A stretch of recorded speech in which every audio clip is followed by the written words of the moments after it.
नमस्ते भाभी, सरप्राइज। नमस्ते। अरे आप लोग यहाँ आने से पहले बताना तो चाहिए था ना। अरे भाभी, इसमें बताने जैसा क्या था।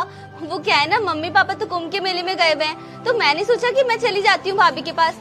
और फिर मैंने देखा कि मैं जा रही हूँ तो दीदी से भी पूछ लेती हूँ, और हम दोनों आ गए यहाँ पे रुकने। अच्छा तो दीदी, क्या आप लोग यहाँ रुकने के लिए आए हो? तभी तो मामी इतना बड़ा बैग लाया है। ठीक है, आओ आप लोग अंदर। ठीक है मामी जी, चलो।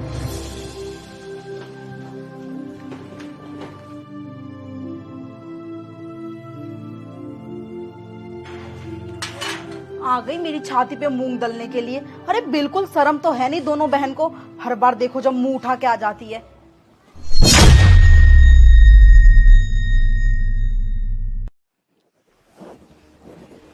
ठीक है दीदी, आप लोग बैठो, मैं आप दोनों के लिए चाय पानी लेके आती हूँ। ठीक है। मामी जी, मेरे लिए भी दूध लिया ना। ठीक है।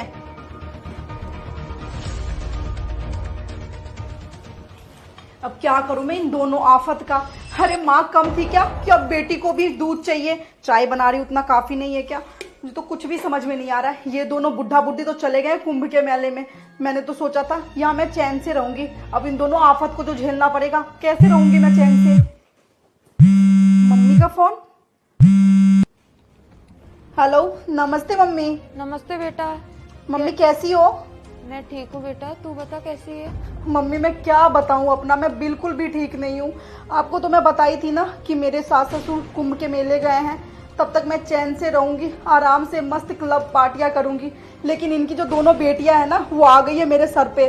अब मैं क्या करूं, मुझे बिल्कुल भी समझ नहीं आ रहा है। ऊपर से इतना बड़ा बैग और अपनी बेटी को साथ लाई है। अरे मैं जैसे ही आई चाय पानी के लिए, उसकी बेटी बोलती है मामी जी मेरे लिए दूध ले आना।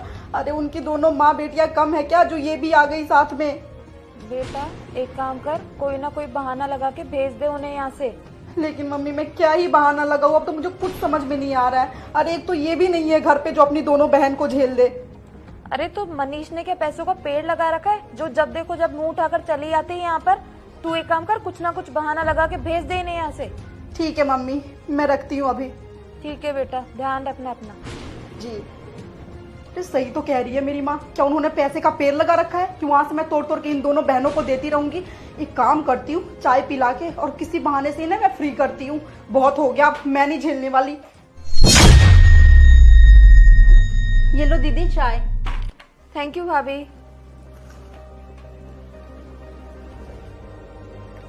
दीदी देखा आपने, भाभी ना कितनी अच्छी है। अभी मम्मी नहीं है घर पे, लेकिन फिर भी वो हमारा कितना ज्यादा ख्याल रखती है। और उनकी चाय चाय तो वो बहुत ही अच्छी बनाती है। आज भी सेम वही टेस्ट है इस चाय में। हाँ छोटी, तू एकदम सही कह रही है, भाभी बहुत ही अच्छी चाय बनाती है। मम्मा मैं ना टीवी देखने जा रही हूँ। ठीक है बेटा, जाओ। अब मैं क्या करूं इन दोनों बहनों का, मुझे तो कुछ भी समझ में नहीं आ रहा है। कैसे महारानियां सोफे पे बैठी हुई है आराम से। अब इन दोनों को तो भगाना ही है, कुछ न कुछ तो मुझे बहाना लगाना ही होगा। एक काम करती हूँ, इनको बोल देती हूँ कि मैं पार्टी में जा रही हूँ, तभी कुछ हो सकता है। हाँ दीदी, वो क्या है ना, आप लोग तो आराम से बैठो, और मुझे ना आज पार्टी में जाना था, लेकिन अचानक आप लोग आ गए तो मेरे तो दिमाग से ही निकल गया। अभी अभी मेरी फ्रेंड का फोन आया तो मुझे याद आया कि मुझे तो जाना था। तो एक काम करना, आपके भैया भी अभी शायद नहीं आ पाएंगे, और मुझे भी लेट नाइट हो सकता आने में। अगर आप लोग रुकना चाहो तो रुक सकते हो, अदरवाइज आप लॉक करके और चाबी घर के बाहर रख देना। क्या भाभी, आपको पार्टी में जाना है? आप चले जाइए आराम से, हम लोग यहीं पर है। ठीक है दीदी। ये भगवान, कितनी ढीठ है दोनों की दोनों बहन। इतने बहाने लगाए मैंने, फिर भी है कि जाने का नाम नहीं ले रही। हाँ लग गई। ये भगवान, इतना लग गया मुझे। क्या हो गया भाभी को? क्या मम्मी। अरे भाभी क्या हुआ आपको? कैसे गिर गई भाभी? कुछ नहीं दीदी, वो जाते टाइम मेरा पैर मुड़ गया गलती से और मैं गिर गई। कोई बात नहीं भाभी, आप परेशान मत होइए, हो जाता है कभी कभी। आप खड़े होइए, हम लोग अंदर चलते हैं, चलो। तो भाभी आप। मम्मी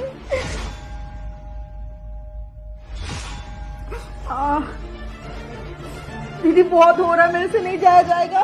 भाभी आप आराम से चलिए। भाभी बैठो आप आराम से। दीदी आप इनके पास बैठो, मैं इनके लिए पानी और चाय लेके आती हूँ।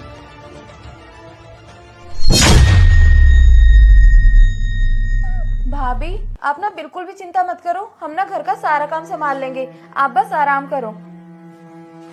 भाभी ये लो पानी। और भाभी आपके पैरों में मोच चाहिए ना, आप चिंता मत करो, मैं अभी आपकी दवाई लगा देती हूँ।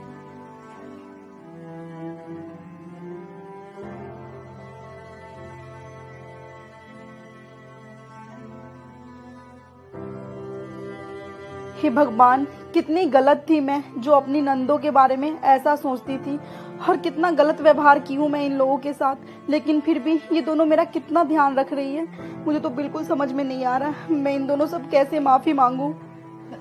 सॉरी दीदी, आप दोनों मुझे माफ़ कर दो, मुझसे बहुत बड़ी गलती हो गई। मैंने आज बहुत गलत किया आप दोनों के साथ। अरे आज तो क्या, मैं तो आप दोनों के साथ हमेशा से गलत ही करती आ रही हूँ, जबकि मुझे ऐसा नहीं करना चाहिए था। अरे मुझे सोचना चाहिए था कि आप दोनों तो मेरी ननद हो और आप हमारे घर आई हो, तो मुझे आप दोनों के साथ हंसी खुशी रहना चाहिए था। लेकिन मैं तो बहाने बना के पार्टी जा रही थी कि कैसे भी मुझे आप दोनों से छुटकारा मिले। कितनी गलत थी मैं, मुझे माफ़ कर देना दीदी।